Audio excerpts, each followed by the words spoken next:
Welcome back to Tanya in 5. The last few days, we have been studying chapter 45. In the preceding chapters, we talked about serving God with a sense of fear and love. We talked about the various ways to achieve that and the levels that we start with and how we progress in our attachment to God. Here in chapter 45, the Alter Rebbe tells us of another emotion that we all have that can also be invoked to inspire our service of God with a sense of passion and connectivity. That emotion is the innate capacity we all have for compassion. In order to feel compassion, empathy, pity on another, we need to know three things. Number one, we need to know the person toward whom we are feeling this compassion. Number two, we also need to know their history. Where did they come from? And number three, we need to understand the depth of the pitiful state they are in right now.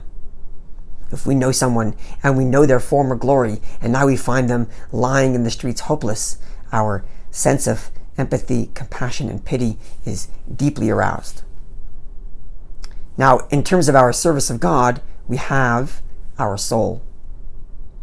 If we understand what a soul is, a spark of God, divinity invested in my soul, and we understand that it came from a glorious place, and that the godly soul was one with God, basking in God's beauty and grandeur before I was born, and then from there it descended into this lowly, pitiful state known as bodily existence, where it has to contend with lust, eating, drinking, going to the bathroom.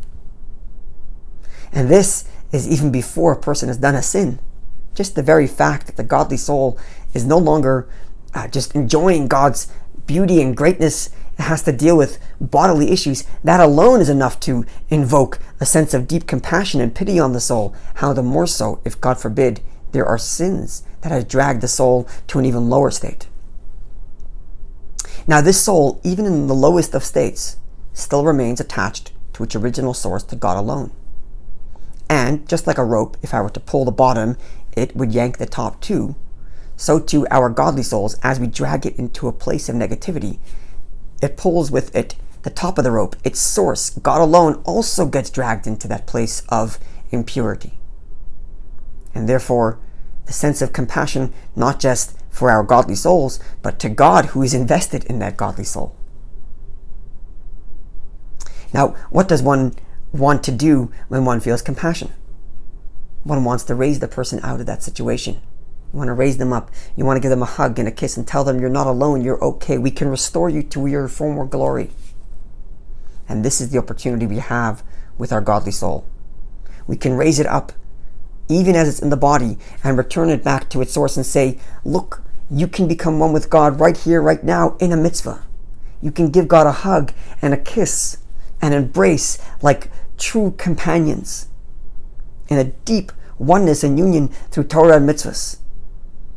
And when we feel this compassion for our soul, it will inspire our Torah and mitzvahs to be full of much more passion in that, wow, here's the opportunity I have to take my soul who is stuck in this physical world and give it the opportunity to reunite with God through the act of Torah and mitzvahs in the deepest way. This inspires true passion and commitment. And when we feel compassion for our souls, inevitably, feelings of love will emerge as well.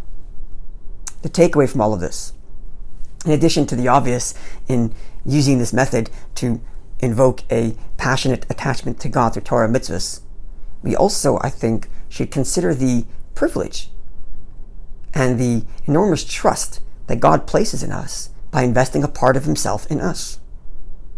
He took a part of himself, put it into us, knows all the risks involved in that, and trusts that we will do the compassionate thing with a part of him and use that energy to reunite ourselves with him rather than, God forbid, abandon.